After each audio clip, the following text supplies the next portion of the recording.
नमस्कार मित्रांनो, सावळ्याची जणू सावली या मालिकेच्या आजच्या भागात आपल्याला असं बघायला मिळणार आहे की आता तिलोत्तमा आणि सगळेच जण सारंगच्या लग्नासाठी निघालेले असतात. तेवढ्यात देवाला दिवा लावण्यात येतो आणि तो दिवा फडफडत असतो. त्यामुळे तिलोत्तमाला खूप काळजी वाटायला लागते आणि काही घडणार तर नाही ना वेगळं वगैरे असं तिला वाटत असतं. तेवढ्यात तिथे जगन्नाथ येतो आणि जगन्नाथ म्हणतो की आज मी सारंगची पत्रिका पाहिली आहे, त्याची ग्रहतारांची स्थिती काही व्यवस्थित नाहीये, त्यामुळे जरा शंका वाटते. तिलोत्तमा म्हणते, असं काय म्हणताय तुम्ही?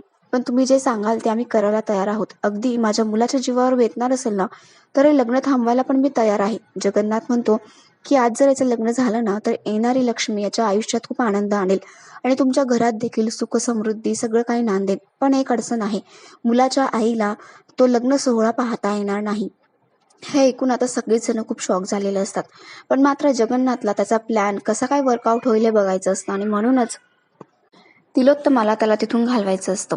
ती असताना सावली आणि सारंग यांचं लग्न कसं लावून द्यायचं या विचारात तो अडकलेला असतो आणि म्हणूनच त्याने ही खेळी खेळलेली असते. तिलोत्तमाचा पत्ता कट केलेला असतो आणि त्याला माहिती तिलोत्तमा त्याच्या शब्दाबाहेर नाहीये.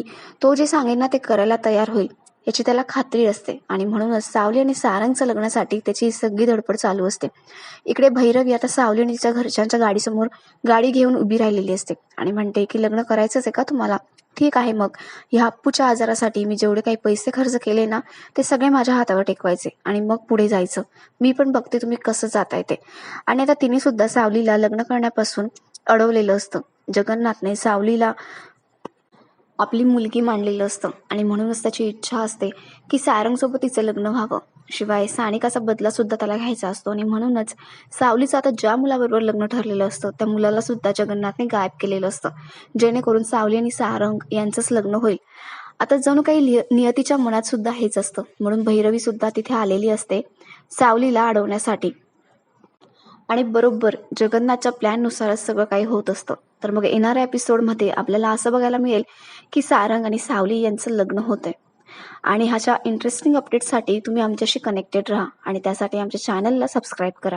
आणि हा व्हिडिओ पाहिल्याबद्दल तुमचे मनापासून आभार.